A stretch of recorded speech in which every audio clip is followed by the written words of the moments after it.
Hello dears, welcome back to ISKC English. Hello dear students. നമ്മൾ ഇന്ന് discuss ചെയ്യുന്നത് reading and writing English എന്ന് പറയുന്ന പേപ്പറിലെ രണ്ടാമത്തെ ബ്ലോക്കിലെ രണ്ടാമത്തെ യൂണിറ്റ്. നമ്മൾ കഴിഞ്ഞ ക്ലാസ്സിൽ നമ്മൾ മൂന്നാമത്തെ യൂണിറ്റാണ് നമ്മൾ ഡിസ്കസ് ചെയ്തത്. അപ്പോൾ എന്താണെന്ന് വെച്ച് കഴിഞ്ഞാൽ രണ്ടാമത്തെ യൂണിറ്റ് അറിയാതെ വിട്ടുപോയി. രണ്ടാമത്തെ യൂണിറ്റ് വിട്ടുപോയതാണ്. അതായത് മൂന്നാമത്തെ യൂണിറ്റ് എടുക്കാന്നുള്ള രീതിയിൽ മാറ്റി വെച്ചതല്ല. രണ്ടാമത്തെ യൂണിറ്റ് എടുക്കുമ്പോൾ അറിയാതെ എന്ത് ചെയ്ത് മൂന്നാമത്തെ യൂണിറ്റ് ഞാൻ എടുത്തു പോയതാണ്. അപ്പോൾ അതുകൊണ്ട് ഇന്ന് നമ്മൾ എടുക്കുന്നത് രണ്ടാമത്തെ യൂണിറ്റാണ്. ശ്രദ്ധിക്കുക, മൂന്നാമത്തെ യൂണിറ്റ് ആ ക്ലാസ്സിൽ കംപ്ലീറ്റ് ആയിട്ടുണ്ട്. ഇന്ന് എടുക്കുന്ന രണ്ടാമത്തെ യൂണിറ്റിൻ്റെ പേര് types of reading, methods and techniques involved in reading. അപ്പോൾ നമ്മളിവിടെ പഠിക്കുന്നത് പല തരത്തിലുള്ള വായനകൾ, ടൈപ്സ് ഓഫ് റീഡിങ്, അതുപോലെ തന്നെ റീഡിങ്ങിൽ അടങ്ങിയിരിക്കുന്ന മെത്തേഡ്സും അതുപോലെ തന്നെ ടെക്നിക്സും. എന്തെല്ലാം ടെക്നിക്സും അതുപോലെ തന്നെ മെത്തേഡ്സുമാണ് റീഡിങ്ങിലുള്ളത്. അപ്പോൾ സാധാരണ നമ്മൾ ചെയ്യുന്ന പോലെ ഒരു മാർക്കിനുള്ള ക്വസ്റ്റ്യൻസ് നോക്കാം. ഒന്നാമത്തെ ചോദ്യം, which form of reading is the best? ഏറ്റവും നല്ല റീഡിങ് ഏതാ? ഏറ്റവും നല്ല റീഡിങ് ആക്റ്റീവ് റീഡിംഗ് ആണ്. അപ്പൊ ഇതൊക്കെ കൂടുതലായിട്ട് നമ്മൾ 2 മാർക്കിന്റെയും 5 മാർക്കിന്റെ ക്വസ്റ്റ്യൻസ് ഡിസ്കസ് ചെയ്യുമ്പോൾ ഞാൻ പറഞ്ഞുതരാം. ഏറ്റവും നല്ല ബെസ്റ്റ് റീഡിങ് ആക്റ്റീവ് റീഡിംഗ് ആണ്. രണ്ടാമത്തെ question, what is the fast reading sometimes skipping portions for a general comprehension or appreciation of a text known as. അതായത് ഫാസ്റ്റ് റീഡിംഗ് ആണ്. ആ ഫാസ്റ്റ് റീഡിങ്ങിൽ ചിലപ്പോൾ നമ്മൾ ചില പോർഷൻസ് സ്കിപ്പ് ചെയ്യും. നമ്മൾ വായിക്കുന്ന എന്തിനാന്ന് വെച്ച് കഴിഞ്ഞാൽ ഒരു പുസ്തകത്തെക്കുറിച്ച് നമുക്കൊരു പൊതുധാരണ ലഭിക്കുന്നതിന് വേണ്ടിയിട്ടോ അല്ലെങ്കിൽ ആ പുസ്തകത്തെക്കുറിച്ച് ഒരു അപ്രിസിയേഷൻ ഉണ്ടാവുന്നതിന് വേണ്ടിയോ വായിക്കുന്ന വായന എന്തു പേരിലാണ് അറിയപ്പെടുന്നത്? അപ്പൊ ഇത്തരം ഒരു വായനയാണ്. ഈ വായനയുടെ പ്രത്യേകത എന്ന് വെച്ച് കഴിഞ്ഞാൽ ചിലപ്പോൾ നമ്മൾ ചില പോർഷൻസ് സ്കിപ്പ് ചെയ്യും, ചില പേജുകൾ, ചില വരികൾ, പാരഗ്രാഫ് ഒക്കെ. ഇതിനാണ് നമ്മൾ സ്കിമ്മിങ് എന്ന് പറയാം. മൂന്നാമത്തെ question, name A type of book in which skimming can be used. Skimming എന്ന് പറയുന്നത് ഒരു ടൈപ്പ് ഓഫ് റീഡിംഗ് ആണ്. ആ ടൈപ്പ് ഓഫ് റീഡിങ് നമുക്ക് പ്രയോഗിക്കാവുന്ന ഒരു പുസ്തകം പറയാം. ഏത് ബുക്കിലാണ് നമുക്കിത് അപ്ലൈ ചെയ്യാൻ പറ്റുക? ഫിക്ഷൻ വായിക്കുമ്പോൾ നമുക്ക് എന്ത് ചെയ്യാം? ഇത് അപ്ലൈ ചെയ്യാം. നാലാമത്തേത്, what is the type of reading in which you go through lines, paragraphs and pages quickly to find out some specific information known as. അതായത് നമ്മുടെ കയ്യിൽ ഒരു പുസ്തകമുണ്ട്. ആ പുസ്തകത്തിൻ്റെ ലൈൻസ്, പേജ്, അതുപോലെ തന്നെ പാരഗ്രാഫ്സിലൂടെ നമ്മൾ ഉദ്ദേശിക്കുന്ന ഒരു കാര്യം കണ്ടെത്താൻ വേണ്ടി അതിവേഗത്തിൽ കണ്ണോടിച്ചു പോവാം. ഇത്തരത്തിലുള്ള ഒരു റീഡിങ്ങിന് നമ്മൾ എന്താണ് പറയുന്നത്? ഇതിനാണ് നമ്മൾ സ്കാനിങ് എന്ന് പറയാം. സ്കാനിങ് എന്ന് പറഞ്ഞു കഴിഞ്ഞാൽ മൊത്തത്തിൽ ലൈൻസിലൂടെയും പാരഗ്രാഫ്സിലൂടെയും പേജസിലൂടെ ഒക്കെ ഇങ്ങനെ പോകും. പക്ഷെ നമ്മൾ ഉദ്ദേശിക്കുന്ന സാധനം കണ്ടെത്താൻ വേണ്ടിയിട്ട്.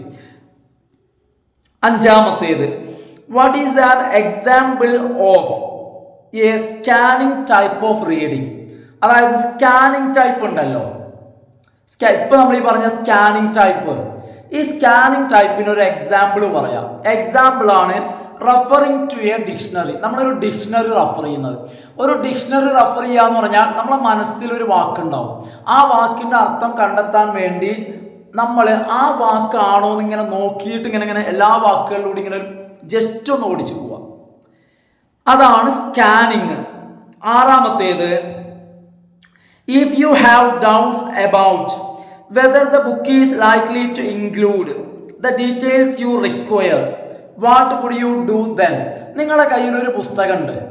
നിങ്ങൾ ഉദ്ദേശിക്കുന്ന കാര്യം, നിങ്ങൾക്ക് വേണ്ട ഒരു കാര്യം, ആ കാര്യം ആ ബുക്കിനകത്ത് ഉണ്ടോ അതറിയാൻ വേണ്ടിയിട്ട് നിങ്ങൾ എന്ത് ചെയ്യും?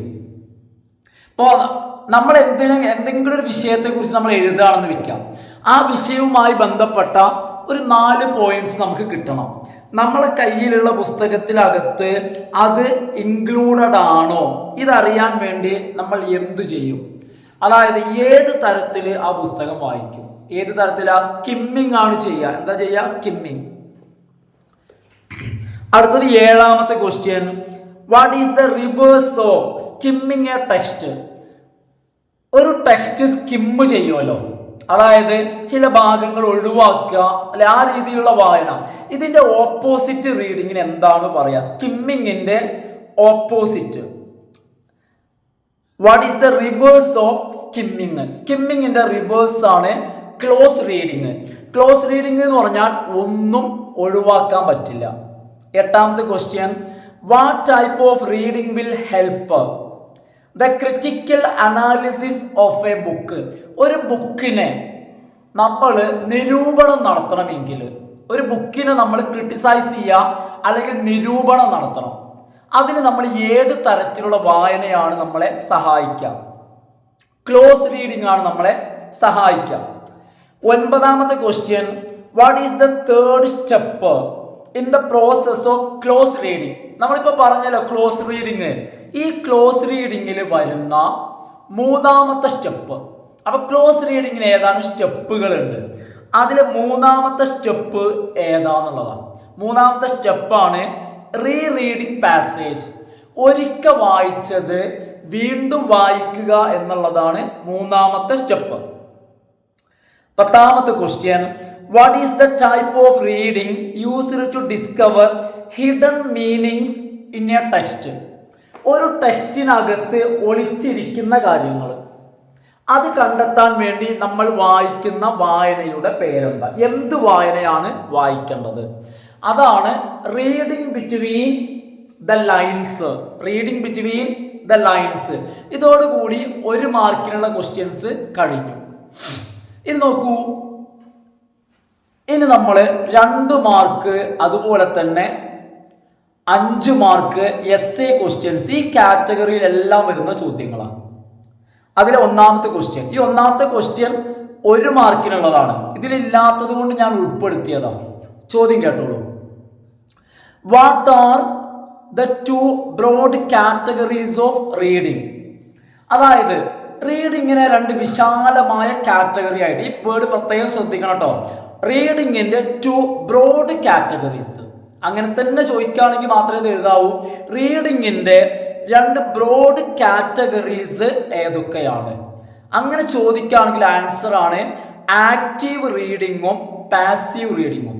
അപ്പൊ റീഡിങ്ങിന്റെ വിശാലമായ രീതിയിൽ റീഡിങ്ങിനെ തരംതിരിക്കുമ്പോഴാണ് റീഡിങ്ങിന് 2 കാറ്റഗറീസ് വരുന്നത്: ആക്റ്റീവ് ആൻഡ് പാസീവ് റീഡിങ്. അടുത്ത question. Discuss the various types of reading. പലതരത്തിലുള്ള റീഡിങ് ഡിസ്കസ് ചെയ്യാം.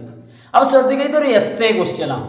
അപ്പൊ ഞാൻ ഈ എസ്എ ക്വസ്റ്റ്യൻ ആൻസർ ചെയ്യുമ്പോൾ ഇതിനകത്ത് വ്യത്യസ്ത തരത്തിലുള്ള ടൈപ്പുകളെ കുറിച്ച് പറയും.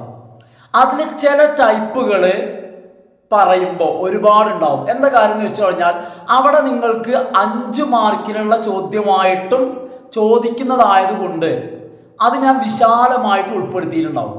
കാരണം അങ്ങനെ ചോദിക്കാൻ സാധ്യത ഇല്ലാത്തതാണെങ്കിൽ കുറച്ചേ ഉണ്ടാവും. അപ്പൊ നിങ്ങളിത് എസ്എ ആയിട്ട്, അതായത് വേരിയസ് ടൈപ്സ് മൊത്തത്തിൽ എഴുതുമ്പോൾ ഞാൻ അത്തരത്തിൽ 5 മാർക്കിന് എഴുതാവുന്ന രീതിയിൽ ചിലതിനെ കുറിച്ച് പല പാരഗ്രാഫുകൾ പറഞ്ഞിട്ടുണ്ടെങ്കിൽ ആ ഒരു രീതിയിൽ മാത്രം അത് എന്താണെന്നുള്ളത് മാത്രം ഉൾക്കൊള്ളിച്ചാൽ മതി. നോക്കൂ, there are various types of reading. പലതരത്തിലുള്ള വായനകളുണ്ട്. ഏതൊക്കെയാണ്? Skimming, scanning, close reading, immersive reading and reading between the lines. അപ്പൊ ഇതൊക്കെയാണ് പലതരത്തിലുള്ള റീഡിങ്ങുകൾ.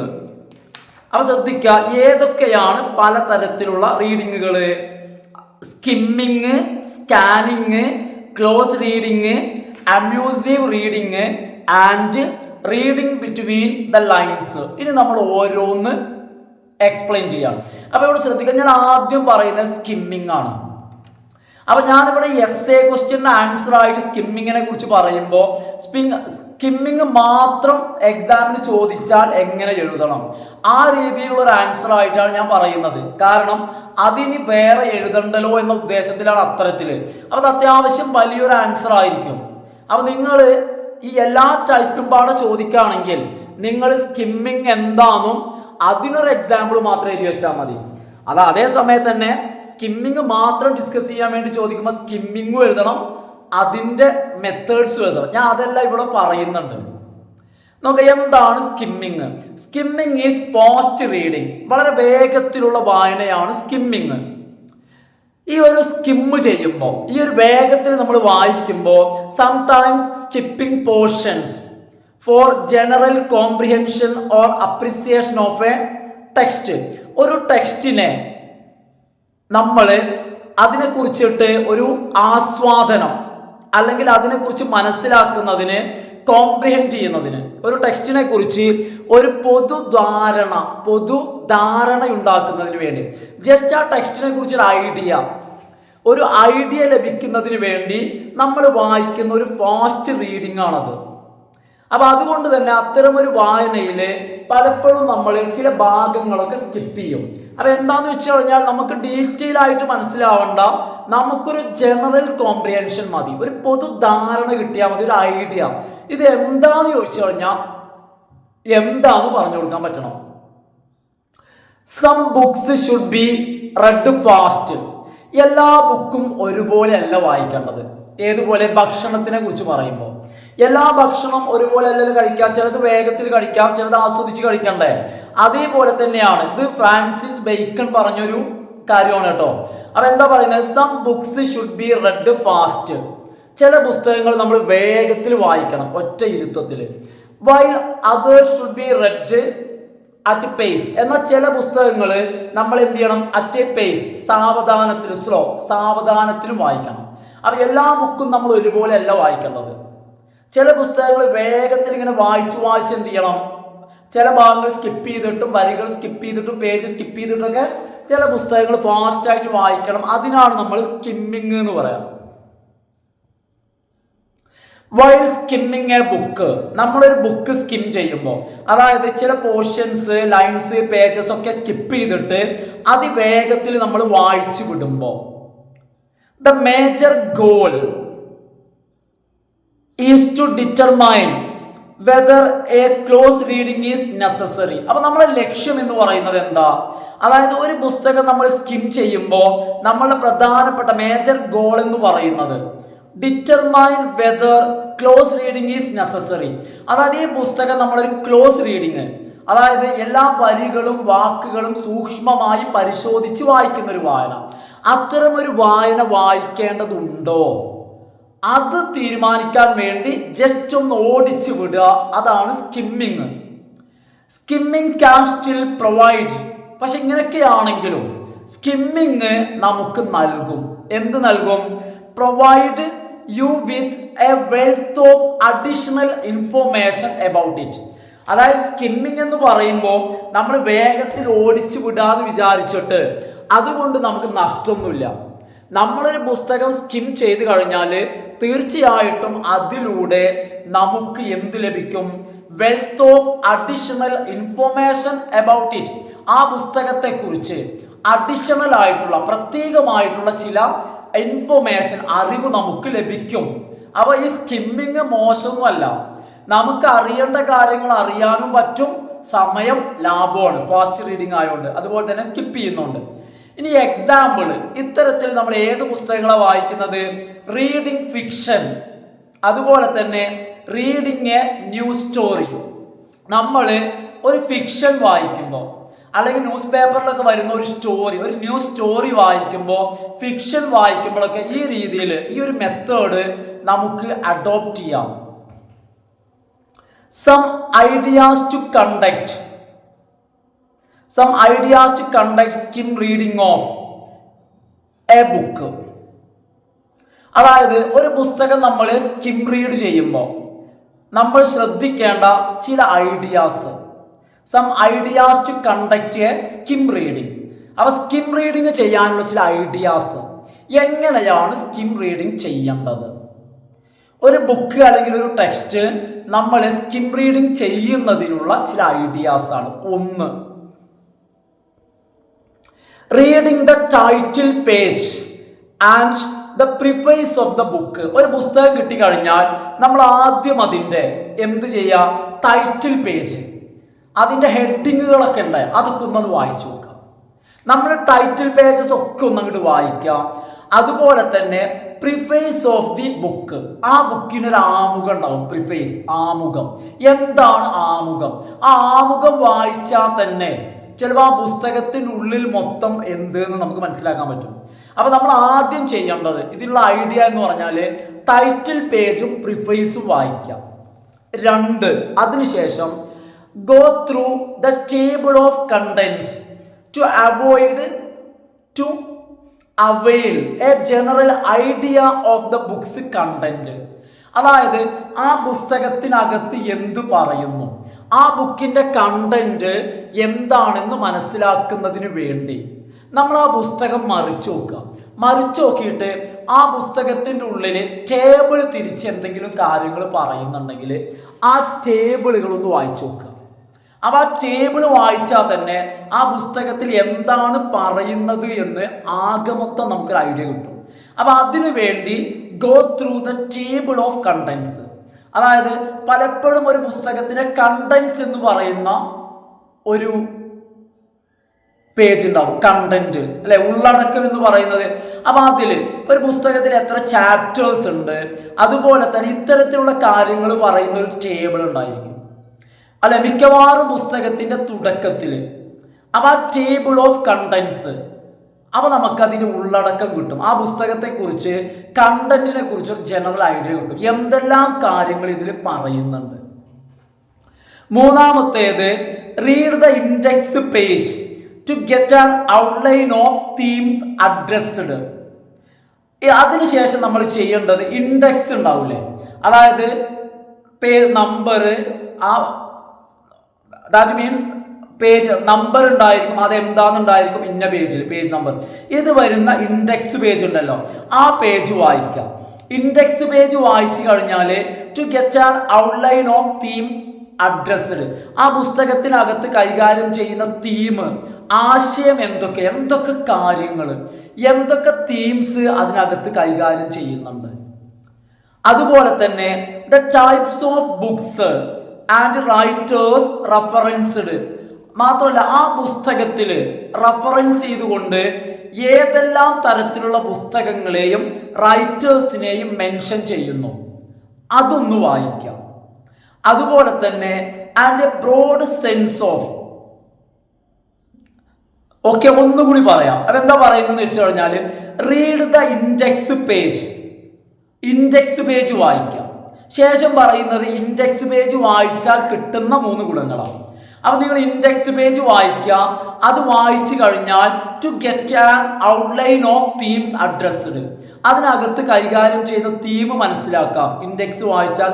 രണ്ടാമത് the types of books and writers referenced, അതായത് ആ പുസ്തകത്തിനകത്ത് റെഫറൻസ് ചെയ്യുന്ന റൈറ്റേഴ്സിനെ കുറിച്ചും ബുക്സിനെ കുറിച്ചും ഇൻഡെക്സ് വായിച്ചാൽ ഒരു ഐഡിയ കിട്ടും. മൂന്നാമത് broad sense of the structure of the book, ആ ബുക്കിന്റെ ഘടനയെ കുറിച്ചും ഒരു ഐഡിയ കിട്ടും. ഈ 3 കാര്യങ്ങൾ കിട്ടാൻ വേണ്ടി ഇൻഡെക്സ് മാത്രം വായിക്കാം. അപ്പൊ ഇൻഡെക്സ് പേജ് ഒന്ന് വായിച്ചു കഴിഞ്ഞാൽ 3 കാര്യമാണ് കിട്ടുന്നത്. ഒന്ന്, പുസ്തകത്തിനകത്ത് അഡ്രസ് ചെയ്യുന്ന തീം എന്താണെന്നറിയും. രണ്ടാമത്, പുസ്തകത്തിനകത്ത് റെഫറൻസ് ആയിട്ട് ഉപയോഗിക്കുന്ന പുസ്തകങ്ങളും റൈറ്റേഴ്സിനെയും അറിയാൻ പറ്റും. മൂന്നാമത്തേത്, ആ ബുക്കിന്റെ സ്ട്രക്ചർ എന്താന്ന്, ഘടന മനസ്സിലാക്കാൻ കഴിയും. അതിനെന്ത് ചെയ്യാം? മൂന്നാമതായിട്ട് ഇൻഡെക്സ് പേജ് വായിക്കാം. നാലാമതായിട്ട് ചെയ്യേണ്ടത് look at the introductory or concluding pages of the chapters to get summary statements. നാലാമത്തെ കാര്യം പറയുന്നത്, ഒരു പുസ്തകത്തിനകത്ത് ഒരുപാട് ചാപ്റ്റേഴ്സ് വരാൻ വെക്കാം. ഒരു ബുക്കാണ്, ആ ബുക്കിനകത്ത് ഒരു 10 ചാപ്റ്റേഴ്സ് വരുന്നുണ്ടെങ്കിൽ നിങ്ങൾ എന്ത് ചെയ്യാം? ചാപ്റ്റേഴ്സ് മുഴുവൻ വായിക്കണ്ട, പകരം look at the introductory or concluding pages of chapters. ഓരോ പാഠങ്ങളുടെയും ഇൻട്രൊഡക്ടറി പേജോ കൺക്ലൂഡിങ് പേജോ, ഒരു ചാപ്റ്ററിന് 10 പേജ് വരുന്നുണ്ടെങ്കിൽ ഒന്നുകിൽ അതിലെ 1ാമത്തെ പേജ് അല്ലെങ്കിൽ 10ാമത്തെ പേജ് മാത്രം വായിക്കാം, 9 പേജും വായിക്കണ്ട. അപ്പൊ ഇങ്ങനെ 10 ചാപ്റ്റർ വരുന്ന ഒരു ചാപ്റ്ററിൽ 10 പേജസ് വരുന്ന ടോട്ടൽ 100 പേജ് വരുന്ന ബുക്കാണെങ്കിൽ ഇങ്ങനെ വായിക്കുകയാണെങ്കിൽ വെറും 10 പേജ് മാത്രം വായിച്ചാൽ മതി. അതായത് എല്ലാ ചാപ്റ്ററിൻ്റെയും ഇൻട്രൊഡക്ടറി ഓർ കൺക്ലൂഡിങ് പേജ് മാത്രം വായിക്കാം. അതുകൊണ്ടുള്ള ഗുണം എന്താന്ന് വെച്ചാൽ ടു ഗെറ്റ് സമ്മറി സ്റ്റേറ്റ്മെന്റ്സ്, അതായത് ഓരോ പാഠഭാഗത്തിൻ്റെയും ഓരോ ചാപ്റ്ററിൻ്റെയും അവസാന ഭാഗത്ത് ആ ചാപ്റ്റർ സമ്മറൈസ് ചെയ്യും. അപ്പൊ അത് മാത്രം വായിച്ചു കഴിഞ്ഞാൽ ആ ചാപ്റ്ററിൽ എന്താണ് പറയുന്നതെന്ന് കിട്ടും. അതായത് ചില വിഷയങ്ങളിലൊക്കെ ചാപ്റ്ററിന്റെ അവസാനത്തിൽ അതൊന്ന് ചുരുക്കി പറയും, അത് മാത്രം വായിക്കാം. അങ്ങനെ വായിച്ചു കഴിയുമ്പോൾ നമുക്ക് അതിൽ എന്തു പറയുന്നു എന്ന് നമുക്ക് മനസ്സിലാക്കാൻ പറ്റും. ഇത്രയാണ് സ്കിമ്മിങ്. അപ്പൊ സ്കിമ്മിങ് എന്ന് പറഞ്ഞാൽ പല ഭാഗങ്ങളെ അവോയ്ഡ് ചെയ്തിട്ട്, ലൈൻസും പാർട്സും പാരഗ്രാഫ്സും മറ്റും അവോയ്ഡ് ചെയ്തിട്ട് ഒരു ഫാസ്റ്റ് റീഡിംഗ് ആണ്. പിന്നെ നമ്മൾ പറഞ്ഞത് ഈ ഒരു സ്കിമ്മിങ്ങിന്റെ ചെയ്യുന്നതിന് ഉള്ള ഐഡിയാസ്, എങ്ങനെയാണ് സ്കിം ചെയ്യേണ്ടത്, 4 കാര്യങ്ങളാണ് ഞാനിവിടെ പറഞ്ഞത്, ആവർത്തിക്കുന്നില്ല. ഇനി അടുത്തത് സ്കാനിങ് എന്താണ്? സ്കാനിങ് നോക്കൂ, ഇവിടെയും ഞാനിപ്പോൾ ഈ ആൻസർ ചെയ്ത് സ്കിമ്മിങ് ഞാൻ ഇത്രയും പറഞ്ഞത് എസ്എ ക്വസ്റ്റ്യൻ്റെ ആൻസർ ആയിട്ടല്ല. അതായത് മൊത്തത്തിൽ വേരിയസ് ടൈപ്പ് ഓഫ് റീഡിംഗ് ചോദിച്ചു കഴിഞ്ഞാൽ സ്കിമ്മിങ് മാത്രം ഇത്ര എഴുതണ്ട. സ്കിമ്മിങ് എന്താന്ന് മാത്രം എഴുതിയാൽ മതി, അതെങ്ങനെ ചെയ്യണം എന്നൊന്നും എഴുതണ്ട. സ്കിമ്മിങ് മാത്രമായിട്ട് 5 മാർക്കിന് ചോദിക്കുകയാണെങ്കിൽ ഇത് മുഴുവൻ എഴുതണം. അതേപോലെ തന്നെയാണ് സ്കാനിങ്. നമ്മൾ വേരിയസ് ടൈപ്സ് ഓഫ് റീഡിംഗ് ചോദിക്കുകയാണെങ്കിൽ ഒറ്റ പാരഗ്രാഫ് എന്താണ് സ്കാനിങ് എഴുതിയാൽ മതി. അതേ സമയത്ത് ചോദ്യം ഇങ്ങനെ വരികയാണെങ്കിൽ write in detail about the method of scanning, സ്കാനിങ്ങിനെ കുറിച്ച് ഡീറ്റെയിൽ ആയിട്ട് എഴുതുക എന്ന് പറഞ്ഞിട്ട് 5 മാർക്കിന് ചോദിച്ചാൽ ഞാൻ അതിന്റെ ആൻസറാണ് ഈ പറയുന്നത്. കൂട്ടത്തിൽ എസ്സേ ആയിട്ട് നമുക്ക് ഫസ്റ്റ് പാരഗ്രാഫ് മാത്രം അങ്ങനെ ചോദിക്കുമ്പോൾ ഉൾപ്പെടുത്താം. Scanning is going through lines, paragraphs and pages quickly but not thoroughly to find out some specific information. അപ്പൊ എന്താണ് സ്കാനിങ് എന്ന് വെച്ച് കഴിഞ്ഞാൽ, സ്കാനിങ് എന്ന് പറഞ്ഞാൽ ശരീരം സ്കാൻ ചെയ്യുന്ന പോലെ തന്നെ ഒന്നും ഒഴിവാക്കൂല. Going through lines, paragraphs, pages എല്ലാം നോക്കും, ഒന്നും വിടാതെ നോക്കും, ഒന്നും ഒഴിവാക്കൂല. പക്ഷെ ഭയങ്കര ക്വിക്കായിരിക്കും, വളരെ വേഗത്തിൽ നോക്കും. എന്താണ് ഇവിടെ ലക്ഷ്യം? ബട്ട് നോട്ട് thoroughly, എല്ലാം നോക്കുക എന്നല്ലാതെ തറോ ആയിട്ട് നന്നായിട്ട് നോക്കൂല. എന്താ നന്നായിട്ട് നോക്കാത്ത? To find out some specific information, അതായത് ചില പ്രത്യേക ഇൻഫോർമേഷൻ, നമ്മൾ ഉദ്ദേശിക്കുന്ന ഒരു കാര്യമുണ്ട്, അതാണ് സ്പെസിഫിക് ഇൻഫോർമേഷൻ. നമ്മൾ ഉദ്ദേശിക്കുന്ന ഒരു കാര്യം അതാണ് നമ്മൾ നോക്കുന്നത്. അപ്പൊ അതുണ്ടോന്നാണ് നോട്ടം. എന്നാൽ മൊത്തത്തിലൊന്ന് എല്ലാം നോക്കും ചെയ്യും. ഇപ്പൊ എന്താന്ന് വെച്ച് കഴിഞ്ഞാൽ ഞാനൊരു 10 പേർക്കിടയിൽ പോയിട്ട് ഞാൻ ഉദ്ദേശിക്കുന്ന ആളുണ്ടോ നോക്കാം. പക്ഷെ ഞാൻ അവിടെ ചെന്നാൽ ഞാൻ എല്ലാവരും നോക്കും. എല്ലാവരും നോക്കി കഴിഞ്ഞാലല്ലേ ഞാൻ എന്ന് വിചാരിച്ച് ഞാൻ എല്ലാവരും സൂക്ഷ്മമായിട്ട് നോക്കുമോ? ഇല്ല, ജസ്റ്റ് ചെയ്ത് നോക്കും അതിൽ ഇന്ന ആളാണോ. അതുപോലെ നമുക്കൊരു ടെക്സ്റ്റ് കിട്ടിക്കഴിഞ്ഞാൽ നമ്മൾ ഉദ്ദേശിക്കുന്ന കാര്യം കണ്ടെത്തുന്നതിന് വേണ്ടിയിട്ട് വളരെ ക്വിക്കായിട്ട് പേജസും പാരഗ്രാഫ്സും ലൈൻസും അതിവേഗം വായിച്ച് തീർക്കുന്ന രീതിയാണ് scanning. While scanning one does not read the whole text. ഒരാൾ സ്കാൻ ചെയ്യുമ്പോൾ ആ ടെക്സ്റ്റ് ഒരാൾ മുഴുവനായിട്ട് വായിച്ചു തീർക്കൂല. But only a few lines containing the information. എന്തേ ചെയ്യുള്ളൂ? ഇങ്ങനെ മൊത്തം ഇങ്ങനെ നോക്കും, നോക്കിയിട്ട് അയാൾ ഉദ്ദേശിക്കുന്ന ഇൻഫോർമേഷൻ ഉള്ള വഴി മൊത്തത്തിലൊന്നിങ്ങനെ നോക്കും. നോക്കിയിട്ട് അയാൾ ഏത് മാത്രമേ വായിക്കുള്ളൂ? Only a few lines containing the information. എന്ത് ഇൻഫോർമേഷൻ ആണോ അയാൾക്ക് വേണ്ടത് ആ ഇൻഫോർമേഷൻ അടങ്ങിയിട്ടുള്ള ഏതാനും ലൈൻസ് അയാൾ കാര്യമായിട്ട് ഒന്ന് വായിക്കും. പക്ഷെ മൊത്തത്തിൽ എന്ത് ചെയ്യും? ഒന്ന് സ്കാൻ ചെയ്യും. എന്ന് പറഞ്ഞാൽ ഒന്നും ഒഴിച്ചുകൂടാതെ ഒന്ന് നോക്കും. The movement of the eyes is fast. ഈ റീഡിങ്ങിന്റെ പ്രത്യേകതയാണ്. ഇത്തരത്തിലുള്ള ഒരു വായന എന്ന് വെച്ച് കഴിഞ്ഞാൽ ഇതിൽ കണ്ണിന്റെ നോട്ടം അല്ലെങ്കിൽ കണ്ണിന്റെ മൂവ്മെന്റ്, കണ്ണിന്റെ ചലനം എന്ന് പറയുന്നത് വെരി ഫാസ്റ്റ്, വളരെ വേഗത്തിലായിരിക്കും. ഒരു പേജ് കൂടിയൊക്കെ കണ്ണങ്ങോട്ട് വളരെ വേഗത്തിൽ അങ്ങോട്ട് എന്ത് ചെയ്യും, ഓടിച്ചു വിടുക ചെയ്യാം. എന്താ പറയുന്നത്, the movement of eyes is fast and focus only on the relevant parts. അതായത് വളരെ വേഗത്തിൽ കണ്ണിങ്ങനെ വളരെ വേഗത്തിൽ ഫാസ്റ്റ് ആയിട്ട് മൂവ് ചെയ്യും. എന്നാൽ അതേ സമയത്ത് റെലവന്റ് ആയിട്ടുള്ള തനിക്ക് വേണം പ്രധാനപ്പെട്ടതാണെന്ന് തോന്നുന്ന ഭാഗങ്ങളിൽ മാത്രം ഒന്ന് ഫോക്കസ് ചെയ്യും. എന്ന് വെച്ച് കഴിഞ്ഞാൽ അവിടെ ഒന്ന് ശ്രദ്ധിച്ചു വായിക്കും അല്ലേ. ഏതുപോലെ ബസ് പോണ പോലെ ബസ് എന്ത് ചെയ്യാണ്, ഒരു സ്റ്റേഷനിൽ നിന്നും ഒരു സ്റ്റോപ്പിൽ നിന്നും ബസ് എടുത്തു കഴിഞ്ഞാൽ പിന്നെ ചവിട്ടി വിടും അല്ലെ, ഒന്നും നോക്കൂല.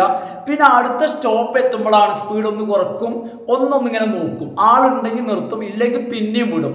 അതേപോലെയാണ് അല്ലെ, ഉണ്ടെങ്കിൽ നിർത്തുക. അപ്പൊ അതേപോലെയാണ് ഇത്. എന്താന്ന് വെച്ച് കഴിഞ്ഞാൽ ഒരു fast movement of the eyes. ഇതിന്റെ ഇടയിൽ ഉദ്ദേശിക്കുന്നത് റെലവന്റ് ആയിട്ടുള്ളത് ഉണ്ടെങ്കിൽ എന്ത് ചെയ്യും, ഒന്ന് നിർത്തും, അവിടെ ഒന്ന് നോക്കും, പിന്നെയും വിടും. ഇതിന് എക്സാമ്പിൾ ആണ് എന്ത്, റെഫറിങ് ടു എ ഡിക്ഷണറി. ഡിക്ഷണറിയിൽ ഞാനൊരു വാക്ക് തരാണ്. ഉദാഹരണത്തിന് scratch, scratch and win. Scratch എന്നുള്ളത് ഞാൻ അങ്ങനെ തരാൻ നോക്കാം. ഞാൻ അങ്ങനെ വേഗം ഓരോ വാക്കിലൂടെ ഇങ്ങനെ നോക്കി പോവാ ചെയ്യാം. അങ്ങനെ നോക്കി പോകുമ്പോൾ എൻ്റെ മനസ്സിൽ ഒറ്റ ചിന്ത ഉണ്ടാവുള്ളൂ, സ്ക്രാച്ച് സ്ക്രാച്ച്, എവിടെ സ്ക്രാച്ച്, ഈ ഒറ്റ ചിന്ത ഉണ്ടാവുള്ളൂ. ഞാനത് വേഗത്തിൽ നോക്കി ഇങ്ങനെ വേഗം നോക്കി പോകും. അങ്ങനെ നോക്കി പോയിട്ട് സ്ക്രാച്ചിൽ അങ്ങോട്ട് എത്തിക്കഴിഞ്ഞാൽ എൻ്റെ കണ്ണ് അവിടെ ഫോക്കസ് ചെയ്യും. അപ്പൊ റെഫറിങ് ടു എ ഡിക്ഷണറി, അതുപോലെ തന്നെ reading users manual. Users manual ഇല്ലേ, ചില ഉപകരണങ്ങൾ, ഗാഡ്ജറ്റ്സ് എങ്ങനെ ഇലക്ട്രോണിക് ഉപകരണങ്ങൾ ഉപയോഗിക്കുന്നതിനുള്ള യൂസേഴ്സ് മാനുവൽ. അപ്പൊ അതിലൊക്കെ നമ്മൾ കാര്യങ്ങൾ ഇപ്പൊ നമുക്ക് വേണ്ട ഒരു ആവശ്യം ഉണ്ടാവും. അത് എവിടെയാണോ പറയുന്നത് അത് നമ്മളിങ്ങനെ വേഗം നോക്കി പോകും. വേണ്ടടത്തിന് എത്തിക്കഴിഞ്ഞാൽ നമ്മൾ അവിടെ ഫോക്കസ് ചെയ്യും. The methods involved in scanning a text or document are.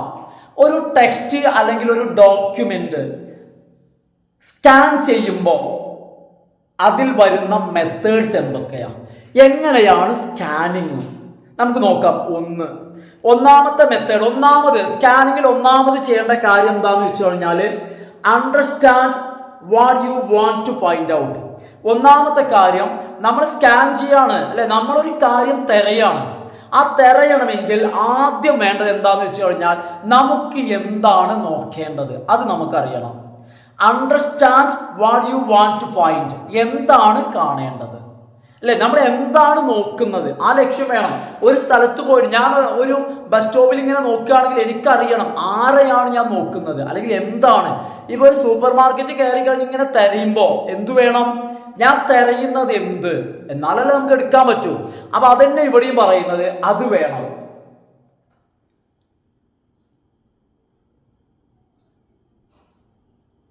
ഇനി മാത്രമല്ല, അപ്പൊ എന്താ പറഞ്ഞത്, understand what you want to find. നിങ്ങൾക്ക് എന്ത് വേണം, നിങ്ങൾ കൃത്യമായിട്ട്, ഇപ്പൊ ഇവിടെ പറഞ്ഞില്ലേ, നിങ്ങൾ കൃത്യമായിട്ട് അറിയണം. എന്തറിയണം, എന്താണ് നമുക്ക് വേണ്ടത്, നമ്മൾ എന്താണ് നമ്മൾ തിരയുന്നത്, എന്താണ് നമ്മൾ നോക്കുന്നത് എന്നുള്ളതിന്റെ കൃത്യമായിട്ടുള്ളൊരു സംഭവം വേണം. അപ്പൊ കൃത്യമായിട്ടൊരു സംഭവം വേണമെന്ന് മാത്രമല്ല, നമുക്ക് എന്ത് വേണം, സെലക്ട്. ഇതിന് വേണ്ടിയിട്ട് A few essential phrases or words. നമ്മൾ ഇതിന് വേണ്ടിയിട്ട് എന്ത് ചെയ്യണം, നമ്മൾ select essential phrases and words. അപ്പൊ എന്താ പറയുന്നത്, select A few essential phrases or words. അതായത് നമ്മളിപ്പോ ഒരു സംഭവം ഗൂഗിളിൽ തിരയാണെങ്കിൽ, ഗൂഗിളിൽ സെർച്ച് ചെയ്യണമെങ്കിൽ നമുക്ക് കുറച്ച് സെർച്ച് വേർഡ്സ് വേണം. ആ സെർച്ച് വേർഡ്സ് ഉണ്ടെങ്കിൽ അത് വെച്ച് തിരഞ്ഞാലേ ഗൂഗിൾ നമ്മൾ ഉദ്ദേശിക്കുന്നത് തരുള്ളൂ. അതുപോലെ നമ്മൾ എന്ത് ചെയ്യണം, ഏതാനും എസെൻഷ്യൽ ഫ്രേസസും അതുപോലെ തന്നെ വേർഡ്സും നമ്മൾ സെലക്ട് ചെയ്യണം, നമ്മുടെ മനസ്സിൽ വേണം. കാരണം നമ്മളൊരു പുസ്തകത്തിനകത്ത് തിരയുമ്പോൾ നമുക്ക് വേണ്ട കാര്യങ്ങൾ നമ്മൾ എന്ത് ചെയ്യണം, ആ വേണ്ടവയുടെ ഒരു ലിസ്റ്റ്, ആ ലിസ്റ്റിൽ നമ്മൾ എന്ത് ചെയ്യണം, അതുമായി ബന്ധപ്പെട്ട ഏതാനും വാക്കുകളും ഫ്രേസസും നമ്മൾ സെലക്ട് ചെയ്യണം. എന്നിട്ട് അത് വെച്ച് തിരയണം. രണ്ടാമത്തെ കാര്യം, only one keyword should be searched at a time. ഇതെന്താന്ന് വെച്ച് കഴിഞ്ഞാൽ നമ്മൾ ഗൂഗിളിൽ 3 വാക്കുകളുടെ അർത്ഥം തിരയാണ്. നമുക്ക് കണ്ടെത്തേണ്ടത് 3 വാക്കുകളാണ്. ഇപ്പം ഇവിടെ പറയാം, അപ്പോൾ നമ്മൾ സെലക്ട് 3 വേർഡ്സ്. ഏതാനും ഫ്രേസസോ വേർഡ്സോ സെലക്ട് ചെയ്യാന്ന് പറഞ്ഞില്ലേ, നമ്മൾ 3 വേർഡ്സ് നമ്മൾ സെലക്ട് ചെയ്തു. അടുത്ത കാര്യം പറയുന്നത് only one keyword should be searched at a time. ഇനി എങ്ങനെയാണ് സെർച്ച് ചെയ്യേണ്ടത്? ഒരു സമയത്ത് ഒരെണ്ണം. അപ്പോൾ എന്നെ സംബന്ധിച്ചിടത്തോളം എനിക്ക് 3 കീവേഡ് ഉണ്ടെങ്കിൽ ഞാൻ എന്ത് ചെയ്യണം? Do numerous scans to look for multiple keywords. അതായത് ഒന്നിൽ കൂടുതൽ കീവേഡ്സ് ഉണ്ടെങ്കിൽ, ഒന്നിൽ കൂടുതൽ കാര്യങ്ങൾ അറിയേണ്ടതായി വരുമ്പോൾ ഒന്നിൽ കൂടുതൽ കീവേഡ്സ് ഉണ്ടാവും. അങ്ങനെ കീവേഡ്സ് നമുക്ക് ഉണ്ടെങ്കിൽ നമ്മൾ ഒന്നിൽ കൂടുതൽ തവണ നമ്മൾ തിരയണം. അതാണ് പറയുന്നത് only one keyword should be searched at a time. Do numerous scans to look for multiple keywords. Multiple keywords ഉണ്ടെങ്കിൽ ഒന്നിൽ കൂടുതൽ തവണ നമ്മൾ സെർച്ചും ചെയ്യണം. ഒറ്റ സെർച്ചിൽ ഒരുപാട് കീവേഡ്സ് വെച്ച് നമ്മൾ തിരയാൻ പറ്റില്ല. മൂന്നാമത്തേത്, let the eyes scan the paper quickly till they spot the word. നമ്മൾ ഉദ്ദേശിച്ച വേർഡ്, ഇപ്പൊ ഒരു ബുക്കിൽ നിന്നാണെങ്കിൽ നമ്മളൊരു ഉദ്ദേശിച്ച വാക്കുണ്ട്, ആ ഒരു വാക്ക് ഞാൻ ഫൈൻഡ് എന്നുള്ളൊരു വാക്ക് ഞാൻ ഈ ബുക്കിൽ തിരയാണെന്ന് വെക്കാം. ഫൈൻഡ് കണ്ടെത്താൻ വേണ്ടി ബുക്കിലൂടെ ഞാൻ നോക്കുകയാണെങ്കിൽ ആ വാക്ക് കണ്ടെത്തുന്നത് വരെ പേപ്പറിൽ എൻ്റെ കണ്ണിനെ സ്കാൻ ചെയ്യാൻ അനുവദിക്കാം. അപ്പൊ എന്താ പറയുന്നത്? Let the eyes scan the paper quickly. ഏതുവരെ? Till they spot the word. ആ വേർഡ് സ്പോട്ട് ചെയ്യുന്നത് വരെ എന്ത് ചെയ്യട്ടെ? നമ്മളുടെ കണ്ണ് പേപ്പറിൽ സ്കാൻ ചെയ്യണം. നാലാമത്തെ പോയിന്റ്, ഫൈൻഡ് ദ കീവേഡ്. അങ്ങനെ കീവേഡ് കണ്ടെത്തി കഴിഞ്ഞാൽ അടുത്ത പരിപാടി എന്താ? നമ്മൾ ഇങ്ങനെ തെരഞ്ഞു നോക്കി. ഇവ നമ്മളിപ്പോ ഏതുപോലെ എന്ന് വെച്ച് കഴിഞ്ഞാൽ എക്സാമിന് കോംപ്രിഹെൻഷൻ എന്ന് പറയുന്ന ഒരു ഭാഗം ഉണ്ടാവും. അതായത് ഒരു പാരഗ്രാഫ് തരും, അല്ലെങ്കിൽ ഒരു എസ്സേ തരും. ആ എസ്സേയുടെ താഴെ 4 or 5 ചോദ്യങ്ങൾ ഉണ്ടാവും. എന്നിട്ട് ആ ചോദ്യം വായിച്ചിട്ട് നമ്മൾ ഉത്തരം കണ്ടെത്താം. അപ്പൊ ഇതിന് ചില കുട്ടികൾ ചെയ്യുന്ന പരിപാടിയാണ് ഈ പറയുന്നത്. എന്താന്ന് വെച്ച് കഴിഞ്ഞാൽ ആദ്യ ചോദ്യം വായിച്ചിട്ട് ആ ചോദ്യത്തിലുള്ള ചില വാക്കുകൾ ഈ പാസേജിൽ എവിടെ ഉള്ളത് ഇങ്ങനെ തിരയാം. അപ്പൊ അതേ മെത്തേഡാണ് ഇവിടെയും പറയുന്നത്. കാരണം ആ രീതിയിലാണ്. എന്താന്ന് വെച്ച് കഴിഞ്ഞാൽ നമുക്ക് വേണ്ട സാധനം ഉണ്ടോന്ന് കണ്ടെത്തുകയാണ്. പക്ഷെ മൊത്തം വായിച്ച് നമ്മൾ അത് ഉണ്ടോന്ന് കണ്ടെത്തുകയാണ്. അങ്ങനെ നമ്മൾ ഇങ്ങനെ തിരയുമ്പോൾ നമ്മൾ ഉദ്ദേശിച്ച വാക്ക് കണ്ടു. ഫൈൻഡ് ദ കീവേഡ് കണ്ടു. That captures the attention. മാത്രമല്ല ആ കീവേഡ് നമ്മളെ ശ്രദ്ധ പിടിച്ചു. കീവേഡ് നമ്മൾ കണ്ടു. ഞാൻ നേരത്തെ പറഞ്ഞ പോലെ തന്നെ ഫൈൻഡ് എന്നൊരു വേർഡാണ് ഞാൻ തിരയുന്നത്. എൻ്റെ കണ്ണ് ആ വേർഡിന് വേണ്ടിയിട്ട് എന്ത് ചെയ്യാണ്? എൻ്റെ ഐ സ്കാൻ ദ പേപ്പറിൽ അങ്ങനെ സ്കാൻ ചെയ്തു. അവസാനം ഫൈൻഡ് ദ കീവേഡ്. ആ കീവേഡ് ഞാൻ കണ്ടു. That captures the attention. എൻ്റെ ശ്രദ്ധ അത് പിടിച്ചു പറ്റി. അങ്ങനെ പറ്റി കഴിഞ്ഞാൽ പിന്നെ എന്ത് ചെയ്യണം? thoroughly examine text around it. നമ്മൾ കണ്ടെത്തിയ വേർഡ് ഉണ്ടല്ലോ, കീവേഡ് എവിടെയാണോ വരുന്നത് ആ കീവേഡിന് ചുറ്റും, കീവേഡ് എവിടെ വരുന്നു അതിന് ചുറ്റുമുള്ള ഭാഗം എന്ത് ചെയ്യുക? ക്ലോസ് റീഡിങ്, തറോ റീഡിങ്, സൂക്ഷ്മമായിട്ട്. ഇവ നമ്മൾ എന്തെങ്കിലും ഒരു കാര്യം പറയുമ്പോൾ പാമ്പിനെ കണ്ടു എന്ന് പറയുമ്പോൾ പറയില്ലേ, ഇവിടെ കണ്ടു എന്ന് ഒരു കുട്ടി കാണിച്ചു കൊടുക്കുകയാണെങ്കിൽ എന്താ ചെയ്യുക? ഏത് ഭാഗത്താണ് പാമ്പിനെ കണ്ടു എന്ന് കുട്ടി പറഞ്ഞു എന്ന് വെക്കാം. ആ ഭാഗം കണ്ടെത്തി കഴിഞ്ഞാൽ, അല്ലെങ്കിൽ എന്തെങ്കിലും ഒരു സാധനം നഷ്ടപ്പെട്ടു, ഒരു ബോൾ നഷ്ടപ്പെട്ടു, ആ ബോൾ ഇവിടെയാണ് വീണത് എന്ന് പറഞ്ഞാൽ ആ പറഞ്ഞ സ്ഥലത്തിൻ്റെ ചുറ്റും നമ്മൾ തിരയില്ലേ, അതേപോലെ തന്നെയാണ് ഇവിടെ. അതായത് നമ്മളിവിടെ ചെയ്യുന്ന രീതി എന്ന് വെച്ച് കഴിഞ്ഞാൽ സ്കാനിങ് ആണ്. അതായത് ബുക്ക് മൊത്തം വായിക്കണില്ല. അപ്പം എന്ത് ചെയ്യാണ്? നമ്മൾ ആദ്യം ഒരു വേർഡ് വെച്ച് സെർച്ച് ചെയ്യുന്നു. ആ വേർഡ് എന്ത് ചെയ്യാണ്? സെർച്ച് ചെയ്ത് കണ്ടെത്തി കഴിഞ്ഞാൽ ആ വേർഡിന് ചുറ്റും എന്ത് ചെയ്യുക? പിന്നെ നന്നായിട്ട് വായന. ആ വേർഡിന് ചുറ്റും വരുന്ന ഭാഗം ഒന്നും വിട്ടുകളയാതെ തറവായിട്ട് റീഡ് ചെയ്യാം. അപ്പം ഇത്തരത്തിലുള്ളൊരു വായനയാണ്. അപ്പം നമ്മൾ പുസ്തകം മുഴുവനായിട്ട് തറവ് റീഡ് ചെയ്യണില്ല. അതായത് നമ്മൾ ഉദ്ദേശിക്കുന്ന തിരയുന്ന ചില സംഭവങ്ങളുണ്ട്, അത് എവിടെയാണോ വരുന്നത് തിരയാൻ വേണ്ടിയിട്ട് എന്ത് ചെയ്യണം? അതിന് വേണ്ട ചില വാക്കുകൾ, ചില ഫ്രേസുകൾ സെലക്ട് ചെയ്യാം, അത് വെച്ച് തിരയാം. അത് കണ്ടെത്തി കഴിഞ്ഞാൽ ആ ഭാഗം മുഴുവനായിട്ട് തറോ റീഡിങ് നടത്താം. അപ്പോൾ ഇത്രയാണ് സ്കാനിങ്ങിനെ കുറിച്ച് പറയാനുള്ളത്. അപ്പോൾ ഫ്രണ്ട്സ്, ഇന്നത്തെ വീഡിയോ ഞാനിവിടെ വൈൻഡപ്പ് ചെയ്യാണ്. ഇതിൻ്റെ ബാക്കി ഭാഗങ്ങൾ നമുക്ക് അടുത്തൊരു വീഡിയോയിൽ എന്ത് ചെയ്യണം, ഉൾക്കൊള്ളിക്കാൻ മാക്സിമം ഞാൻ ശ്രമിക്കാം. അപ്പോൾ ഇന്നത്തെ വീഡിയോ വൈൻഡപ്പ് ചെയ്യാണ്. സാധാരണ പോലെ പറയാണ്, നിങ്ങൾ എന്ത് ചെയ്യണം, ലൈക്ക് ചെയ്ത് കാണുക കേട്ടോ. നിങ്ങൾ ലൈക്ക് ചെയ്ത് കാണുന്നുണ്ട്, എന്നാലും ജസ്റ്റ് പറയാൻ ലൈക്ക് ചെയ്ത് കാണാം. അതുപോലെ തന്നെ ഫ്രണ്ട്സിനൊക്കെ ഒന്ന് ഷെയർ ചെയ്യുക. ഓക്കെ, സബ്സ്ക്രൈബ് ചെയ്യാത്ത ആളുകൾ സബ്സ്ക്രൈബ് ചെയ്തിട്ട് കാണുക. Okay, thanks for watching.